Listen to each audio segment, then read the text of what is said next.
ყოველდღიური ეკონომიკური და ბიზნეს დაიჯესტი, ნოვაციები, ფინანსები, კაპიტალი, ფასები, კვირის მთავარი ეკონომიკური თემა, სტუმართან ერთად. ეკონომიქსი, რადიო იმედიც პირდაპირ ეთერში. როგორ აისახა მედია ბაზარზე რეკლამის შესახებ რეგულაციების გამკაცრება, როგორ მოერგო ბიზნესი ახალ რეალობას, გაიზარდა თუ არა ფასები და ვინ მიიღო ყველაზე მეტი სარგებელი. პირდაპირ ეთერშია გადაცემა ეკონომიქსი. სტუდიაში ჟურნალისტი ირმა ებრალიძე მუშაობს. კიდევ ერთხელ მოგესალმებით. ერთ წელზე მეტი გავიდა რეკლამის შესახებ კანონის გამკაცრებიდან. კანონპროექტის განხილვა ყოველს გვახსოვს, რომ ხმაურიანად მიმდინარეობდა. გაცხადებული მიზანი იყო სამაუწყებლო ბაზრის მოწესრიგება და აღნიშნული ბაზრის მოთამაშეებისთვის თანაბარი პირობების შექმნა. რა მდგომარეობაა დღეს მედია ბაზარზე და დაცულია თუ არა მომხმარებელთა უფლებები. ლევან ალექსიშვილი სარეკლამო სააგენტო რეგიონ მედია მარკეტის ხელმძღვანელი უპასუხებს სტუდიაში ჩვენს კითხვებს, ხოლო გადაცემის მეორე ნაწილში პირდაპირ ეთერში ჩაგვერთვება რადიო იმედის ფინანსური დირექტორი ხათუნა ლაფაჩი, რომელიც ზოგადად გვეტყვის რადიო სივრცეში არსებულ ვითარებაზე. თავარი ეკონომიკური მოვლენებისა და თემების განხილვა. ეკონომიქსი, რადიო იმედის პირდაპირ ეთერში. ბატონ ლევან, გამარჯობათ. მოგესალმებით. ძალიან დიდი მადლობა, რომ მონაწილეობთ გადაცემაში.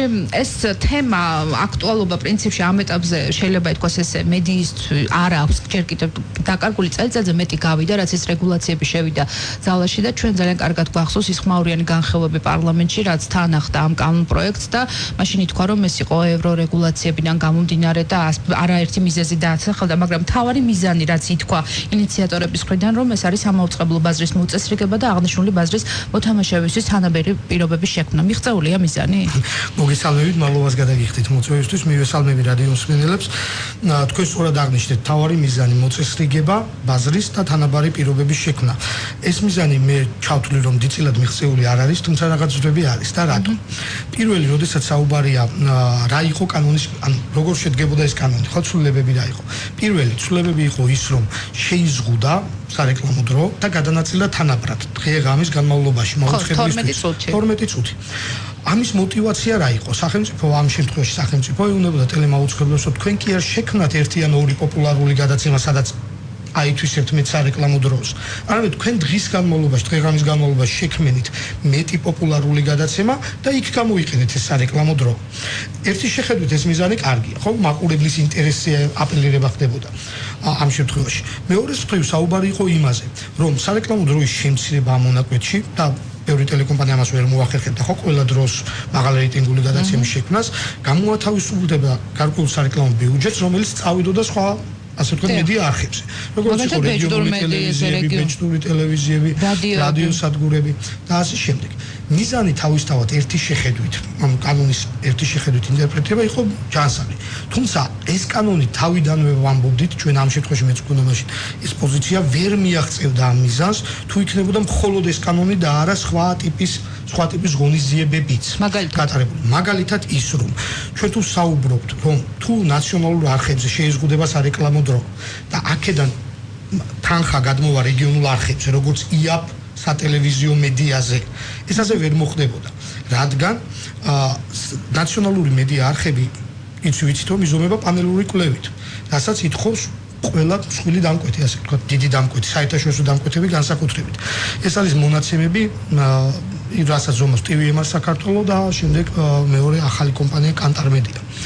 აღნიშნულ კვლევით მონაცემებს მოწყვეტილნი არიან რეგიონული არხები. ან მათ უბრალოდ ცდომა არ გაქვთ ამ კვლევით მონაცემებზე, რატომ? მე ახლა გეტყვით. TVMR საქართველოს ზომავს მთელი ქვეყნის მასშტაბით და ლოკალური არხი, რომელიც მაუწყებლობს ერთ კონკრეტულ რეგიონში, აი მაგალითად ტელეკომპანია გურჯაანი, რომელიც მაუწყებლობს კახეთის მასშტაბით. კახეთში სულ არ დგას ფიფერმეტრი. ანუ ჩვენ რომ გვინდოდეს გავიგოთ კახეთში რამდენი ადამიანი უყურებს ამა თუ იმ არხს, ფიზიკურად ვერ გავიგეთ, ხომ უბრალოდ არ დგას ფიფერმეტრი. მაშინ მთელი საქართველოს მასშტაბით როგორ ზომავს? ეს იყო მოსახლეობიდან გამომდინარე, ანუ 30 და მეტი ქალაქში დაყენებული ფიფერმეტრები, რომლებიც სტატისტიკა ამბობდა, რომ აი აქედან აღებული მონაცემი წარმოადგენს მთელ საქართველოს. თუმცა აი კახეთი ამ შემთხვევაში იყო გამონაკლისი, საერთოდ არ დგას. თუმცა იგივე ფიფერმეტრების უდიდესი ნაწილი ანუ მობილიზებულია ქალაქ თბილისში და მცირეოდენად სხვადასხვა ქალაქებში, ბათუმში, საერთო სურათს ქმნის თბილისი, ეს ერთი და მეორე. ანუ მონაცემი იძლევა რაღაც საერთო სურათს, სტატისტიკურ სურათს ქვეყნის მასშტაბით. რეგიონულ არხს უნდადეს გაიზომოს კონკრეტულ რაიონში ან ჩვენ გვინდოდეს რომ გავიგოთ აი ბათუმში რას უყურებენ თქვა რომელ არხს უყურებენ ამას TVMR საქართველოს მონაცემით უბრალოდ ვერ მივახცევთ იმიტომ რომ არ არის რეპრეზენტატიული კვლევა ხო 5 ან 9 ან 15 ფიფორმეტრი ეს ყველაფერი რეკლამაზე მოქმედებს რა თქმა უნდა ანუ როგორ არის სარეკლამო ბაზარი ფორმირებული მოდით აქედან მივუდგეთ და შევხედავთ როგორ მოქმედებს პირველი ჩვენ ნახეთ რომ დაახლოებით 17% 2015 წლის სარეკლამო ბაზარი 2014 წელთან შედარებით დაახლოებით 17% არის შემცირებული აქაც სადავო მონაცემია კომუნიკაციის ეროვნული კომისიის მონაცემით ეს ბაზარი არის გაზრდილი თუმცა ისინი ამას ანგარიშობენ ლარში თუ ჩვენ ამ ბაზარს ვიანგარიშებთ დოლარში მაშინ ეს ბაზარი არის შემცირებული და რა თქმა უნდა სარეკლამო ბაზარი მთელ ანუ ევროპაში ამერიკის შეერთებულ შტატებში თითქმის მთელ მსოფლიოში სარეკლამო ბაზარი ფორმირდება დოლარში ხო ჩვენ თუ ავიღებთ რეალურ მაჩვენებელს ეს არის შემცირებული სარეკლამო ბაზარი ამაზე ბევრი ფაქტორი მოქმედებს არა მარტო კანონაკი ხო დოლარის კურსის ვანა ხო ეს ერთ-ერთი მნიშვნელოვანი ფასებზე გავლენა მოახდინა სერიოზულია თემა იყო ახლა რა ხდება ამ ბაზარზე ამ 20 სატელევიზიო ბაზარზე ვსაუბრობ დაახლოებით ეს 38 ანუ 47 მილიონი იყო 2014 წელს და 37% 38 მილიონამდე ეს შემცირდა ჩვენ ვსაუბრობთ ყოველთ ახლა მაუწყებლებზე ტელევიზიაზე ვსაუბრობთ ახლა აქ რა ხდება 38 მილიონი თითქმის ანუ ჩვენ უნდა ავიღოთ თითქმის 50% უფრო მეტიც ეს არის საერთაშორისო კორპორაციები ეს არის ისეთი მსხვილი კომპანიები როგორც არის ნუ მე არ დავასახელებ კომპანიებს ტრანსნაციონალური კომპანიები რომელიც მთელ მსოფლიოში ყიდულობენ სარეკლამოს დროს ეს ამ კომპანიებს GRP-ის გარეშე ასე ვთქვათ პანელური კვლევითი მონაცემების გარეშე ფიზიკურად აკრძალული აქვს სარეკლამო დროის ყიდვა ანუ მათ გულითაც უნდოდეთ ისინი ვერ შეისყიდიან რეგიონული მედიის რეგიონული ტელეარხების სარეკლამო დროს რადგან ისინი არის ზომები პირველი რეგიონული ტელეარხები და ჩვენ ვთქვათ ის არის 23 ტელეკომპანია ქვეყნის მასშტაბით მეტნაკლები სიდიდის ასე ვთქვათ მეტნაკლები გავლენის მოწყვეტილნი არიან სატელევიზიო სარეკლამო ბაზრის ნახევარს უბრალოდ ეს კარი მათთვის ჩაკეტილია რატომ ფასის გამოა ჩაკეტილი თუ მოთხოვნა არ არის მონაცემი არ აქვს დამარხებს ჩვენ ხო ვთქვით როგორ არის ანუ მოთხოვნა არ არის ბიზნესის მხრიდან ბიზნესის მხრიდან შეიძლება იყოს მოთხოვნა მაგრამ ის ვერ დაუკვეთავს რეკლამას რადგან ამარხეს არ აქვს კვლევითი მონაცემი ანუ მას საერთაშორისო კორპორაციას ეკრძალება ისეთ სატელევიზიო ასე ვთქვათ არხში რეკლამის მიტანა სადაც არ არის პანელური კვლევითი მონაცემები. თქვენ საუბრობთ ახლა მსხვილ დამკვეთებზე, მაგრამ არის ბიზნესი და ავიღოთ მეორე ნაწილი, დაახლოებით 20 მილიონის, ასე ვთქვათ, სარეკლამო დამკვეთი. ამ ნაწილში რა თქმა უნდა მათ ჭირდებათ რეიტინგები, უმეტესობას ეს მონაცემი ჭირდება, თუმცა არის სივრცე, სადაც ისინი უყურებენ პროგრესულად და ცდილობენ დივერსიფიცირებას საკუთარი სარეკლამო დანახარჯების, ხო? ამ შემთხვევაში რა მოგვიტანა ამ კანონმა? მოდით ასე მივუდგეთ. პირველი ამ კანონის მიღებასთან ერთად რომ ყოფილიყო რაიმე ტიპის მცდელობა რომ ქვეყნის მასშტაბით ანუ კვლევითი პანელი მოწყობილი იყო ისე რომ ყველა არხს ესარგებლა ამ მონაცემით მაშინ ჩვენ ვიტყოდით რომ დიახ ამ კანონის მიღება შეუწყობს ხელს რომ სარეკლამო თანხა გადმოვიდეს უფრო მეტად რეგიონულ სატელევიზიო არხებზეც თუ იქნებოდა თუმცა ეს არ მოხდა რატომ შემოვიდა ახალი მთლელი ეს არის კანტარ მედია რომელმაც თქვა დიახ მე გავზომავ რეგიონულ არხებს დიახ მე გავზომავ რეგიონულ ჩაშლით მონაცემებს თუმცა ეს დღემდე ესეც მიუღწეველია ნუ არ განხორციელდა აქაც პრობლემა იყო ის აპირებდა 7 ქალაქში ამის გაკეთებას და დანარჩენი ქალაქები რჩებოდნენ ამის მიღმა რაც რა თქმა უნდა არათანაბარ ვითარებაში აყენებდა რეგიონულ არხებს იმიტომ რომ შეიძლება რეგიონული მედია ტელევიზიები 23-დან ანუ თანაბარი პირობები ვერ შეიქმნა მაინც ყველა მოთამაშისთვის ამ ბაზარზე ამიტომ ვამბობ ვერ შეიქმნა თანაბარი პირობები იმიტომ რომ მხოლოდ ამ კანონის მიღებით თანაბარი პირობები ვერც შეიქმნებოდა ერთია კანონი მსხვილ მოთამაშეებს ბაზარზე მსხვილ მოთამაშეებს გულისხმობ ნაციონალურ არხებს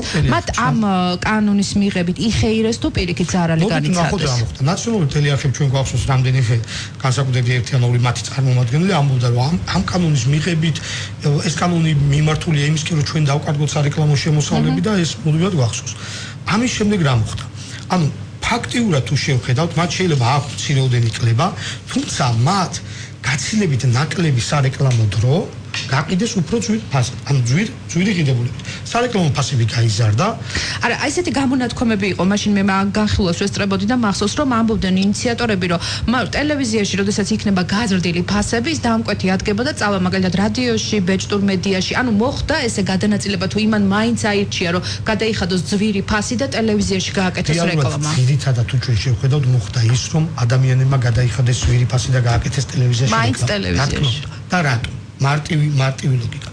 როდესაც არის კომპანია და ვიცით ხო მარკეტინგული ბიუჯეტი როგორ დგება, არსებობს კონკრეტული ამოცანა ნაციონალურ დონეზე, რასაც ჭირდება შესაბამისი პანელური კვლევა, GRP და ეს მხოლოდ ნაციონალურ ტელეარხებისთვის არის ხელმისაწვდომი, ასე ვთქვათ, ხო?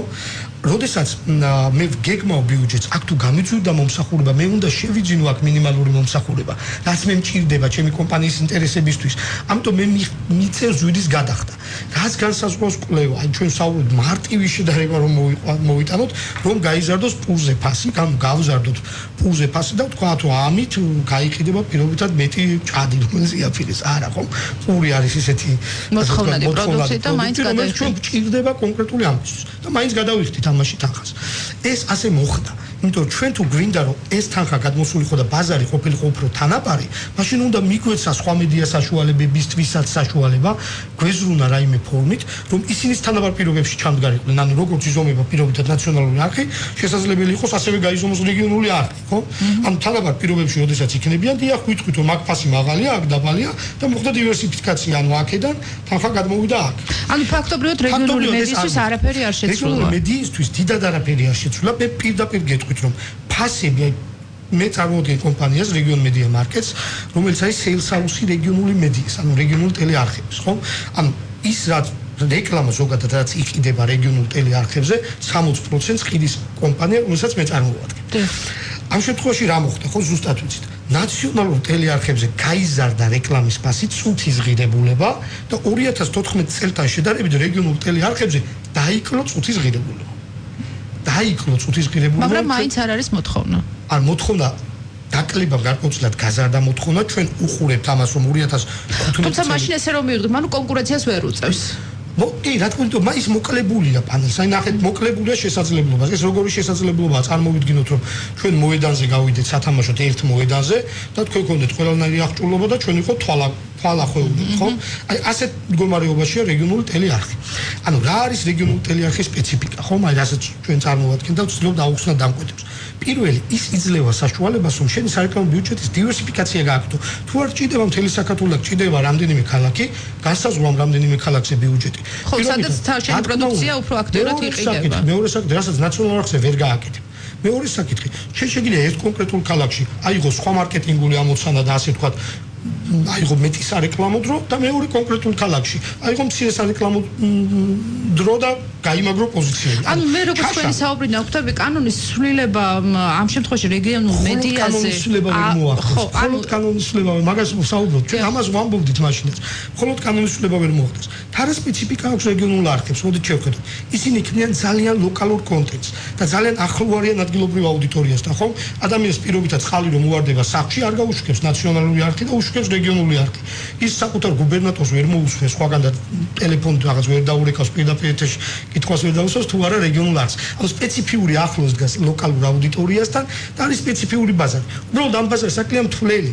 ეს ბაზარი არ იზომება, რომ ჩვენ შეძლოთ სხვა გადმოტა. რეკლამის დროა, ეხლა ბოდიშს გიხდით, თქვენ კარგად იცით რეკლამის ბასი, ასე რომ რამდენიმე წუთში დაბრუნდებით პირდაპირ ეთერში დაგველოდეთ. ეკონომიკსი, რადიო იმედის პირდაპირ ეთერში. შეგახსენებთ, რომ ეთერშია გადაცემა ეკონომიკსის, სტუდიაში ჟურნალისტი ირმა ებრალიძე მუშაობს. ჩვენ საუბრობთ იმაზე, თუ როგორ აისახა მედია ბაზარზე რეკლამის შესახებ რეგულაციების გამკაცრება. სტუდიაში ჩვენი სტუმარია სარეკლამო სააგენტო რეგიონ მედია მარკეტის ხელმძღვანელი ლევან ალექსიშვილი. ჩვენ ახლა ტელეფონით ჩაგვერცხება რადიო იმედის ფინანსური დირექტორი ხათუნა ლაფაჩი. საინტერესოა, რა ხდება რადიო ბაზარზე. ხათუნა, გამარჯობა. გამარჯობა. ძალიან დიდი მადლობა, რომ მონაწილეობ გადაცემაში. რეგულაციები უკვე წელიწადზე მეტია, რაც ამოქმედდა. შესაბამისად, კომპანიებს მოუწიათ, რომ ახალი სტრატეგია შეემუშავებინათ რეკლამის კუთხით, ანუ სხვა კონტექსტში მომხდარიყო გადართვა. ჩვენ ვისაუბრეთ გადაცემის პირველ ნაწილში ტელევიზიაში და სივრცეში არსებულ ვითარებას, რა ხდება რადიო სივრცეში, ანუ მოხდა თუ არა ისე, როგორც ამბობდნენ დაუშვათ ინიციატორები კანონ პროექტის, რომ შემდეგ მოხდებოდა დაუშვათ რეკლამის გადმოსვლა რადიოში, ასევე ბეჭდურ მედიაში. რა შეგიძლიათ გითხრათ? გასაგებია. პირველ რიგში მივესალმებით ჩვენ სტუმარს, ბატონ ლევანს, რომელიც საკმაოდ საინტერესო სფეროში მოღვაწეობს და წარმატებებს უსურვებს ჩვენთვის მნიშვნელოვანია რეგიონალური მედიის განვითარებაც, იმიტომ რომ არა მარტო პირველი და მეორე ადგილი სრულიად რომ განვითარდება მაუწყებელი რადიო მათ შორის და ინტერესი ჩვენს მიმართ, რაც უფრო გაღვივდება, ეს ჩვენთვისაც სასიკეთოა, რა თქმა უნდა. მეორე რიგში რაც მინდა გითხრათ ჩვენც ცოტა მეტი მოლოდინები ქონდა ამასთან დაკავშირებით რომ ეს რეგულაციები კიდევ უფრო მეტ სასარგებლოს მოიტანდა ნუ აქ არ გულისხმობ ტელევიზიას, რადიოს, ინტერნეტს, ფესტას და კიდევ სხვა სფეროს. მაგრამ ჩემ და ჩვენ და სამწუხაროდ თლაც ასე ხდება. პირადად ჩვენი გამოცდილებიდან რომ გითხრათ რომ ახლა რაც იყო მოსალოდნელი რომ ის გამო რომ ტელევიზია გაზრდიდა ფასდა ის კომპანიები რომლებიც ვეღარ განათავსებდნენ ტელევიზიას ასად რეკლამას და თავის ბიუჯეტი გახარჯავდნენ ეს გადმოისროლებოდა რადიოში ჩვენ ასეთი შემთხვევები თითქმის არ გვაქვს ჩვენი დამკვეთი რომელიც მანამდეც იყო ჩვენი და მანამდეც კონტაქტობდა ისევე აგრძელებს ჩვენთან ურთიერთობას რა თქმა უნდა ეს არის ჩვენი ძალიან დიდი ხნის ურთიერთობის შედეგი და მიღწევების შედეგი რომელსაც აძლევს რადიო და ალბათ კონკრეტულად ჩვენი რადიო მათ და ჩვენი დაკვირვებით ახლა ვიტყვი რომ იმის გამო რომ ტელევიზიაში ფასი გაიზარდა ამის გამო შეშინდნენ და გადაწყვიტეს რომ საერთოდ ამოიყონ თავისი ბიუჯეტიდან ტელევიზია და განათავსონ განახარჯონ თავისი ბიუჯეტი არა ესეთი მოლოდინი იყო მაგრამ ეს როგორც ვატყობ ჩვენ არ არის უბრალოდ სწორად შეიძლება თუ ნაწილდებოდა მათი სატელევიზიო ბიუჯეტი რა ამას სარეკლამო სააგენტოები კიდევ უფრო აი წარმომადგენელი ყავს სტუმრად კარგად განმარტავს ჩვენ გისმენდით მე და ძალიან სწორად განმარტა ბატონო ლევანმა ეს ყველაფერი უბრალოდ ბიუჯეტი თუ მაშინ მანამდე ნაწილდებოდა 4 და 5 მაუწყებელზე ეხლა უკვე გადადის პირველ მეორე მესამე ადგილზე მყოფ მაუწყებელზე და იქ ნაწილდება და მაინც რჩება ტელევიზიაში ძალიან ცოტა შემთხვევა და ძალიან მცირე პროცენტული ნაწილია იმის რომ ის რაც ვერ განთავსდა ტელევიზიაში გადავიდა სხვა მედიაში და რაც შეეხება თავად რადიოს მაინც აქ მოხდა ფასების ცვლილება მე როგორც ვაკვირდები ჩვენთან რეკლამის რაოდენობა არ არის შემცირებული ხდიდათ არ ვარ ჩახედული ამ სფეროში მაგრამ ხომ გვესმის ანუ ფასები გაზარდეთ სტრატეგიას გადახედეთ თუ ჩვენ არ გაგვიზრდია სტრატეგია რა თქმა უნდა ცოტა გადაიხედა და ცოტა დაკორექტირდა იმის გათვალისწინებით რომ ნაკლებად მტკივნეული ყოფილიყო ჩვენ დამკვეთისთვის ეს ცვლილებები იმიტომ რომ ძალიან სენსიტიურები არიან ხოლმე იმიტომ რომ ეს როგორც ვიცით ახლა სპონტანურად უცებ არ ხდება რომ რაღაცა შეიცვალა და შეიცვალოს ბიუჯეტი და შეიცვალოს დაკვეთა თუ ამას დრო ჭირდება რა თქმა უნდა განსაკუთრებით დიდ კომპანიებს ეხება სულ მცირე 1 წლის კვლევის შედეგად იგეგმება რა უნდა დაიხარჯოს განსაკუთრებით საერთაშორისო კომპანიების მიერ რა ბიუჯეტი უნდა გაიწეროს ხომ ტელევიზია იქნება თუ რადიო იქნება და ეს რომ რამოდენიმე ახალი რეგულაციები წამოვიდა ცოტა შეშფოთდნენ ამიტომ ყველანაირად შევეცადეთ რომ მოხდებოდეთ ამ ერთი წელი გავიდა თითქმის და მინდა კითხოთ მოერგო თუ არა ბიზნესი ამ რეალობას თუ ისევ დავუშვათ კიდევ კითხვის ნიშნები ანუ დაგეგმილია რომ მაინც არის მტკივნეული მაგრამ ცოტა უკეთესობისკენ არის სურები მე ამას ვიტყოდი თუმცა ის 17%-იანი დაახლოებით შემცირება შემოსავლების კიდევ გადაარჩინა მართალიბრძანა ბატონმა ლევანმა ლარის კურსმა თორემ გაცილებით მეტი იქნებოდა იმიტომ რომ ლარში კი მაგრამ დოლარში უფრო მეტი არის ეს ცვლილება და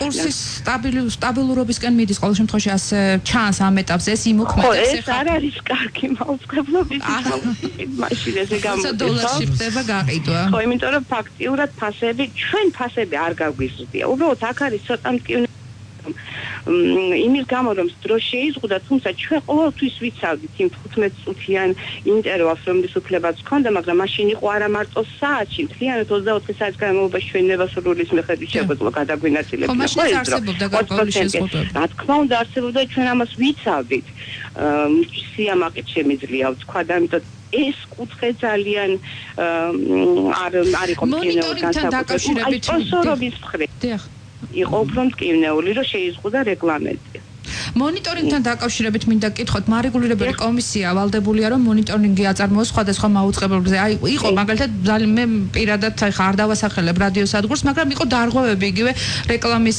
გავრცელებასა სპონსორობასთან დაკავშირებით ტარდება ესეთი მონიტორინგი დავუშვათ ეს ყველაზე მტკივნეული თემა მინდოდა მე თქვა ჩვენთვის იმიტომ რომ რა ჩვენ ყველანაირად ვთქვით რომ ვიყოთ კანონმორჩილები და ყველანაირ კანონს შევეგუოთ მოვერგოთ შევასრულოთ, მაგრამ ხვდებით არაჯანსაღ გარემოში იმის გამო რომ ეს არ არის სამაუწყებლის მიმართ ასეთი ნება და ასეთი თანაბარი პირობები მაინც არ არის. თანაბარი პირობები არ არის და ისეთი რეკომენდაციები, ინსტრუქტაჟი იქნა ჩატარებული ეროვნული კომისიის მიერ და ეს ყველაფერი არის ჩვენამდე მოსული და ყოველ შესაბამისად სხვა მოუწყებლამდეც, მაგრამ მაინც არის ის დარღვევები და ეს ძალიან მტკივნეულია, იმიტომ რომ რასაც ჩვენ ვამბობთ, რომ ეს ჩვენ არ შეგვიძლია და ამის გამო უარს ვამბობთ რაღაცა მომსახურების გაწევას და ის მომსახურება იწევა სხვა მოუწყებლობაში. ეს ჩვენთვის რა თქმა უნდა ჭირდება და რა თქმა უნდა ძალიან სწრაფი და მყისიერი რეაგირება, იმიტომ რომ თუ ეს გაიწელება დროში, ჩვენთვის ეს ძალიან მავნებელია. გასაგებია, ძალიან დიდი მადლობა. რადიო იმედის ფინანსური დირექტორი ხათუნა ლაფეჩი პასუხობდა ჩვენ შეკითხვებს. ამაშასე მოისმინეთ პოზიცია, რომ რადიო ბაზარიც, ასე ვთქვათ, ამხლად არც დაზარალდა, მაგრამ ყოველ შემთხვევაში ვერც იხეირა ამ კანონით. მე მადლობა მინდა გადავუხადო ქალბატონ ხათუნას, მართლა ასეთი კვალიფიციური შეფასებისთვის ზუსტად ასე მოხდა. მოდით მაგალითს გეტყვით, კონკრეტულად კომპანიას არ დავასახელებ, რა მოხდა. კომპანიას, რომელსაც ჰქონდა მარკეტინგული ბიუჯეტი ასე ვთქვათ, სარეკლამო ბიუჯეტი, არ ვეთქვი მარკეტინგული ბიუჯეტს, $1,000,000, ხო? ამას ანაწილებდა შემდეგნაირად. პირველი 2 ან 3 ნაციონალური არხი, რომელსაც ყველაზე მაღალი რეიტინგი ჰქონდა მოთხოვნები, ხო, რა დრო უნდა იხიდოს. შემდეგ რამდენიმე სხვა არხი, როგორც ქალბატონმა ხათუნამ თქვა 3-4 დამატებითი არხი და შემდეგ რეგიონული ტელეარხების ბიუჯეტის რაღაც წილი რეგიონული არხებისთვის. როდესაც აქ გაძვირდა სარეკლამო დრო, კომპანიები წავიდნენ იმ გზით, რომ პირველ რიგში აეთვისებინათ 1 ან 2 ყველაზე რეიტინგული არხი საქართველოში, ხო? შესაბამისად, ეს ფული, რაც მათ იქ გადაისრულეს, მოაკლდა სხვა არხებს და მოაკლა რეგიონულ არხებს თავისთავად. წლის დასაწყისში, როდესაც ბიუჯეტები იგეგმებოდა და ჩვენ ვიცით, რომ წლის დასაწყისში იგეგმება ყველაზე ასე ვთქვათ, ძირითადი სარეკლამო ბიუჯეტები, მოხდა ასე. წლის დასაწყისში. თუმცა მე კომპანიები მიხვდნენ რეალურად, იმიტომ რომ ჩვენ რაც სერვისაც ვთავაზობთ, ჩვენ ვთავაზობთ შედეგებს. და რამდენიმე კვლევას, მათ შორის NDI-ი რაც ჩაატარა, არსებობს კიდევ სხვა კვლევები, რასაც ჩვენ ვთავაზობთ, კონკრეტულად ვანახებთ, რომ აქვს კონკრეტული შედეგები კონკრეტულ ლოკაციებზე. და ეს არის გამოცდილება სხვადასხვა კომპანიებს. კომპანიების დიდი მანაცვლმა, ვინც შემდეგ ჩვენ დავციეთ ფასები და ვინც გასინჯა, ასე ვთქვათ, ეს პროდუქტი, რეგიონული პროდუქტი, მან გარკვეულწილად დაიწყო ბიუჯეტების გადმოტანა ამ პლატფორმაზე. ოღონდ არა ეს ამ კანონის გამო. პირიქით, ამ კანონმა ჩვენ დაგვაზარალი იმ კუთხით, რომ მათ მოუწიათ, ასე ვთქვათ, მეტის გადახდა იმაში, რასაც ადრე იხდიდნენ ნაციონალურ არხებზე. და ეს ფული მოგვაკლდა ჩვენ ასეთი ტიპის პლატფორმებს. მათ შორის რადიო სადგურებსაც მოაკლდა ეს თანხა. სინამდვილეში რა ხდება, რადიო სადგურების უმნიშვნელოვანესი იყო სპონსორობა. და ეს სპონსორობა ჩვენ ვიცით გახსნილი სივრცე იყო. აქ შეზღუდული. აქ, რა თქმა უნდა, შემცირდა გარკვეული თანხები. კიდევ ერთი მნიშვნელოვანი ნაწილი, პლეისმენტის ნაწილი, ასე ვსაუბრობთ, როდესაც კომპანიას არ აქვს სარეკლამო ბიუჯეტი, ამას უნდა მედია გამოჩანო. ის აკეთებს, აი შევხედოთ ამას სოციალური პასუხისმგებლობის კუთხით. კომპანიას აქვს სოციალური პასუხისმგებლობის ბიუჯეტი, ის აკეთებს რაღაც კონკრეტულ აქციას და ფიზიკურად ვერ ხდება მისი გაშუქება. ანუ თუ მოხდება საინფორმაციოში მისი გაშუქება, არ უნდა ითქვას კომპანიამ თელრიგი პრობლემებია და კომპანიას უბრალოდ უჩის საკუთარ მენეჯმენტთან დაასაბუთოს. მარეგულირებელი კომისია მთავარ არგუმენტად ასახელებს, რომ მომხმარებელთა უფლებები უნდა იყოს დაცული, იმიტომ რომ ადამიანი, რომელიც უყურებს ან უსმენს რაღაც გადაცემას, ამდენი სარეკლამო ჭრა, ამდენი რეკლამა მას აღეზიანებს. ესეც იყო ერთ-ერთი არგუმენტი, რაზეც მაშინ მიმდინარეობდა მსჯელობა, ამის გამო წავიდნენ ამ აი ნახეთ, არის ორი მიდგომა. ერთი შევხედოთ ასე კონსერვატიული, ასე დავარქვი. აი თქვენ როგორც მომხმარებელი, ესე რომ შეხედოთ. გეტყვით აბსოლუტურად, მოდით ავიღოთ სხვა ქვეყნების სტატისტიკა, ხო ავიღოთ დასავლური სტატისტიკა, ამერიკის სტატისტიკა, ამ შემთხვევაში ევროპის ქვეყნების. ანუ რა არის მდგომარეობა? ერთი მემარცხენე მიდგომა, როდესაც ჩვენ რეგულაციებით ვცდილობთ მომხმარებლის უფლებების დაცვას და მეორე ლიბერალური მიდგომა, მომხმარებელმა თავად აიჩიოს. მე თუ იმდენ სარეკლამო ჭრას ჩავწვავ, ჩემ არხში რომ მომხმარებლისთვის ჩემი ყურება არაკომფორტულია, ეს უბრალოდ გადამთავს, რა თქმა უნდა. ის გადამთავს და გადართავს ისეთ არხზე, რომელსაც ეს მეტნაკლებად უფრო დალაგებული აქვს და ის უფრო კომფორტულად გრძნობს თავს. მაგრამ რაღაც რეგულაცია კანონიც ხო უნდა არსებობდეს, მაგრამ არა მკაცრი. ან კანონის მეტად გამკაცრება, ანუ მეტი სიმკაცრისკენ წასვლა არ იწვევს პირდაპირ შედეგებს. ცოტა დრო არის გასული და შესაბამისად რაღაც დრო რო გავა, უფრო მოერგოს ბიზნესი ამ რეალობას. ეს კანონი მართლა გულწრფელად ვამბობ, არ არის ისეთი მკაცრი და რაღაც, ანუ ის არის ოდნავ გამკაცრებული ამ შემთხვევაში, თუმცა პლეისმენტის ნაწილში აქ ბევრი პრობლემაა და ბევრი ხარვეზი, ანუ გამოსასწორებელი და ამაზე კომუნიკაციების კომისიამაც გამოთქვამს, რომ მოდით ვისაუბროთ და კიდევ შესაძლებელია გარკვეული ცვლილებების შევიდეთ. შესაძლებელი იქნება. არა, თუ არის მუშაობა, თუ გაქვთ თქვენ ინფორმაცია. აი, ნახეთ, პირველი შეხვედრა იყო სოციალური პასუხისმგებლობის კლუბის კომისიასთან, სადაც იყო ზუსტად ამაზე საუბარი, რომ ბიზნეს არ ეძლევა შესაძლებლობა, როდესაც ის სოციალური პასუხისმგებლობის აქტივობებს ჩაატარებს, მოხდეს მის სათანადოდ გაშუქება. ეს პრობლემაა. ეს მომხმარებელსაც და მოსახლეობასაც აზარალებს ამ შემთხვევაში, ხო? არა მარტო მაუწყებელზე არ არის აქ საუბარი. მეორე თემა ჩვენ რას ვფიქრობთ, რას ვამბობთ, რომ საქმე იმაზე კი არ ვიფიქროთ, როგორ გავამკაცროთ უფრო მეტად კანონი, არამედ იმაზე ვიფიქროთ, როგორ შევქმნათ თანაბარი სივრცეები, თანაბარი სათამაშო სივრცე როგორ შევქმნათ ქვეყანაში, როგორ შევქმნათო თუ არსებობს ამ ქვეყანაში ტელევიზია და მას ქვია საერთო საეთერო მაუწყებელი და ჩვენ ვიცით რეგიონულმა არხებმა რა გზა გავლო, ისინი გადავიდნენ ციფრულ მაუწყებლობაზე, გააკეთეს საკუთარი მუქსები, ანუ დიდი დანახარჯები, აქ სახელმწიფოს არ მიუღია არანაირი როლი, რომ არანაირი სუბსიდირება არ მომხდარა. მოდით შევქმნათ თანაბარი სივრცე, რომ თუ არსებობს საქართველოში ტელევიზია, მათ ჰქონდეთ თანაბარი არჩევანი, ანუ თუ იზომობა ერთი არხი შესაძლებელი იყოს რომ გაიზომოს სხვაც და ის არ დაიჩაგროს მხოლოდ იმიტომ რომ ის პატარა, ანუ ამაში გარკვეულწილად მე მესმის ეს ბიზნესის გადასაწყვეტია, ბიზნესმა უნდა დაარეგულიროს, თუმცა აქაც მზაობა იმისა, სახელმწიფოს მზაობა იმისა, რომ ეს სივრცე გარკვეულწილად ფორმულირდეს, არის მნიშვნელოვანი. ხომ ერთი ეს საკითხია და ჩვენ ამით ველოდებით ზუსტად თუ ეს იქნება დიახ, მე ვამბობ რომ მინიმუმ გაორმაგდება და გასამაგდება რეგიონული არხების ბიუჯეტები. თუ ისინი ქმნიან ასეთი ტიპის პროდუქტს. ჩვენ კონკრეტული მაგალითებით ვამტკიცებთ, რომ ჩვენ შემოსვლამდე ბაზარზე ეს ჩვენ შევძელით ჩვენმა კომპანიამ უბრალოდ გაეორმაგებინა ეს ბაზარი. ეს იყო დაახლოებით $9,000,000 ასე ვთქვათ, გაკეთები ჯამში რეგიონულ პლატფორმაზე და დღეს უკვე არის $1,000,000 მეტი. ანუ რეკლამის დამკვეთისთვის მაინც აუცილებელია რეიტინგი. ის ხვანაირად რეკლამას უნდა. თუმცა ჩვენ რას ვადაგეთ, ეს არის 10-ჯერ იაფი ჯამში, 10-ჯერ იაფი მედია, ანუ სატელევიზიო რეკლამა ვიდრე ნაციონალურ არხებს. რეგიონული სატელევიზიო არხები 10-ჯერ იაფი. ჩვენ ვანახებთ მას კონკრეტულ შედეგებს, გვაქვს გარკვეული ტიპის კვლევებიც, თუმცა დამკვეთ რომელიც სწორად მოსინჯავს, აქ ეს თავარი რომ სწორად დაგეგმო ეს პლატფორმა, თუ ეს არის ძალიან ჭრელი და უცნობი პლატფორმა, ასე ვთქვათ, ჩვენი ასე ვთქვათ ექსპერტიზა ზუსტად აქ არის, რომ მას სწორად დაუგეგმოთ. პლატფორმა თუ სწორად დაგეგმოს და მოსინჯავს, ის რჩება მომხმარებლად და ჩვენ ყველა ასეთი მომხმარებელი ყავს, რომელსაც მოსინჯა ეს პლატფორმა და დღემდე დარჩა. რომელიც 3 და 4 წელია. და ეს მოსინჯვაც მარტივი ის უშვებს რგოლს, თიშავს სხვა არხებს და ითulis ხომ რა ბექი აქვს. რა გაყიდვები როგორ გაეზარდა ამ შემთხვევაში და მათ კონკრეტული შედეგები ნახეს და ისინი რჩებიან ჩვენ მომხმარებლად. მაგრამ ჩვენ რას ვამბობთ, რომ ჩვენ ხომ გვინდა რომ პირველი გადმოვიზიდოთ ახალი მომხმარებელი და მეორე, ხო ეს ფასები არ იყოს ასე, ანუ ის იყოს თანაბარი, ხო, პროპორციული იყოს ასე ვთქვათ. ანუ ყოველ შემთხვევაში ამ ეტაპზე თქვენი საუბარიდან გამომდინარე შეუძლებელია თანაბარი პირობების შექმნა. თუ ამის არ არსებობს, რა თქმა უნდა, თუ თქვენ აი მოდით ასე ვთქვათ, თუ ჩვენ დავიწყებთ თამაშს, რაღაც პირობითა თამაშს 10-მდე და თქვენ 5 ქულა უკვე გაქვთ. ეს კვლევა ვინ უნდა უზრუნველყოს? სახელმწიფო კომისია ვერ უზრუნველყოს. ნახეთ აქ არის კი, რა თქმა უნდა, ეს არის კერძო პლატფორმა, თუმცა აქ არის როგორი მიდგომა ამ ნაწილში როგორ მიდგომას ვხედავთ.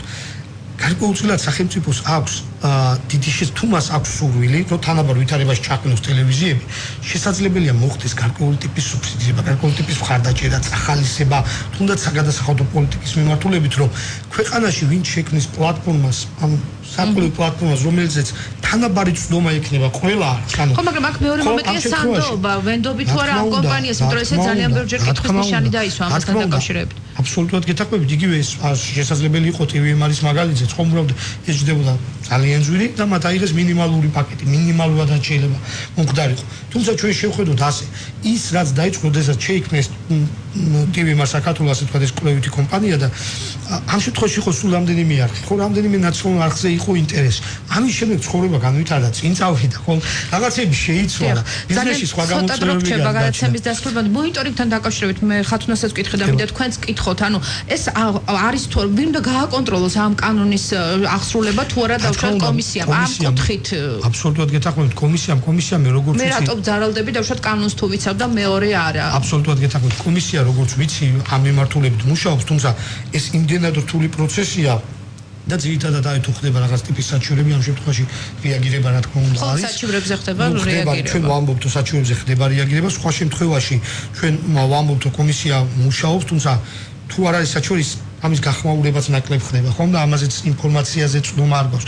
შესაძლოა ეს კომისიამ უნდა გააკონტროლოს, მაგრამ ეს არ არის მარტივი პროცესი, ესეც რთული პროცესია და მე ვფიქრობ ამას მოდით ასე ვთქვათ მეტნაკლებად უძღვება კომუნიკაციების ეროვნული კომისია, შეიძლება იყოს ხარვეზები, თუმცა ამ მიმართულებით მაინც არ არის სავალდებულო. უახლოეს მომავალში ხომ არ არის თქვენი ინფორმაციით დაგეგმილი კიდევ რაღაც ცვლილებების შეტანა და კიდევ უფრო გამკაცრება დაუშვათ ჩვენ ჯერჯერობით არ გვხსენია. საერთოდ არ გვხსენია ამის შესახებ, თან არის ძალიან მნიშვნელოვანი ამბავი ახლა რომ ეს არის საარჩევნო წელი, როგორც წესით ამ მithumetes ეცელევანდელზე საარჩევნო წელს ტელეხურების მაჩვენებელი მაღლა იწევს ბევრად, იგივე სმენადობის რადიოს სმენადობის მაჩვენებელიც ეს რეგიონულ დონეზე განსაკუთრებით რეგიონებში განსაკუთრებით რეგიონებში, როდესაც ერთი მაუწყებელი ფარავს 5 მუნიციპალიტეტს და თითო მუნიციპალიტეტში 5-6 მაჟორიტარობის კანდიდატია, მას სხვა ალტერნატივა არ აქვს თუ არა რეგიონული ტელეარხი. მხოლოდ ის გააშუქებს ხოლმე შეზღუდვები, ანუ ესეც ამ 12 წუთში უნდა ჩაეტიოს, თუ როგორ არის პოლიტიკური რეკლამის კუთხით როგორ არის? პოლიტიკური რეკლამის კუთხით პოლიტიკური რეკლამას, წინასაარჩევნო რეკლამას ასე თქვათ ასე შეხვდა და აქვს თავისი რეგულაციები, ეს არის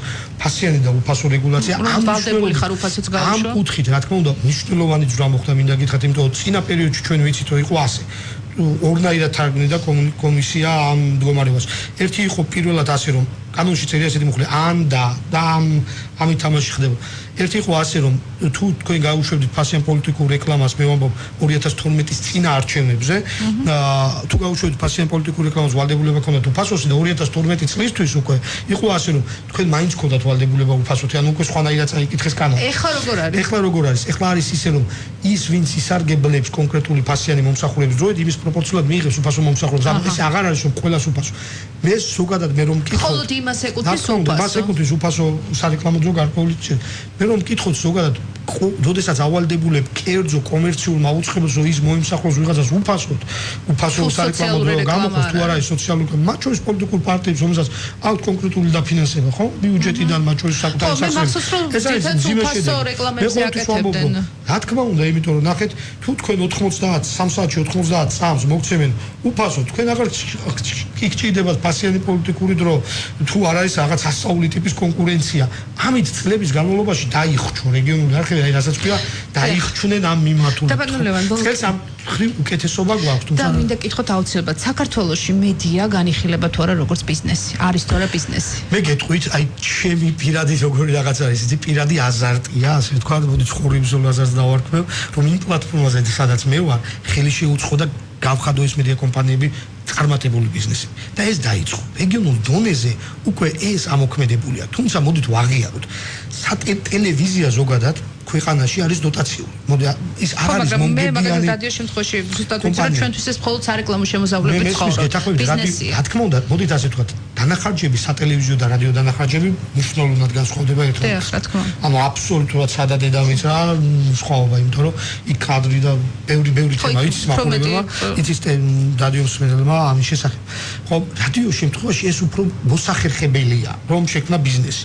სატელევიზიო ცივცეში ეს არის ძალიან რთული, რომ შექმნა ბიზნესი. იმიტომ ჩვენ უნდა ვაღიაროთ, რომ ამ ქვეყანაში როცა არსებობს აი ამდენი 50 ტელევიზიაზე ავდივართ და მხოლოდ რაღაც 38 მილიონიანი სატელევიზიო ბაზარი, ეს არის მოდი თქვათ 2 მაქსიმუმ 2 სატელევიზიო გამართული სატელევიზიო არხის ბიუჯეტი. შეიძლება ერთი, ხო? ანუ რაღაც არაპროპორციულია სარეკლამო ბაზარი, მედია საშუალებები. ანუ თანაბარი კონკურენციის პირობებში და თამაშის წესების პირობებში შესაძლებელია როგორც ბიზნესი. ის განცხილოთ ეს. ნახეთ, როდესაც ციფრულზე გადასვლა მოხდა, რა მოხდა? ადამიანებმა თქვენს შექმნათ სატელევიზიო არხები. ხო, აი ბევრი სატელევიზიო არხი შეიქმნა, თუმცა ჩვენ შევხვდებით, არ არის ეს ასე მარტივი რაღაც შექმნა სატელევიზიო არხი გავხუშვა. გასაგებია. ძალიან დიდი მადლობა. მაინც იმედიანად უყურებ ამ პროცესს. ჩვენ დრო ამოიწურა, ძალიან დიდი მადლობა საინტერესო საუბრისთვის. სარეკლამო სააგენტო რედიონ მედია მარკეტის ხელმძღვანელი ლეონ ალექსიშვილი პასუხობდა ჩვენ შეკითხვებს. მომავალ ხუთშაბათს ამ სტუდიაში სხვა თემით და სხვა სტუმრებით დავბრუნდებით. მადლობთ ყურადღებისთვის. ყოველდღიური ეკონომიკური და ბიზნეს დაიჯესტი, ნოვაციები, ფინანსები, კაპიტალი, ფასები, კვილის მთავარი ეკონომიკური თემა სტუმართან ერთად. ეკონომიქსი, რადიო იმედიც პირდაპირ ეთერში.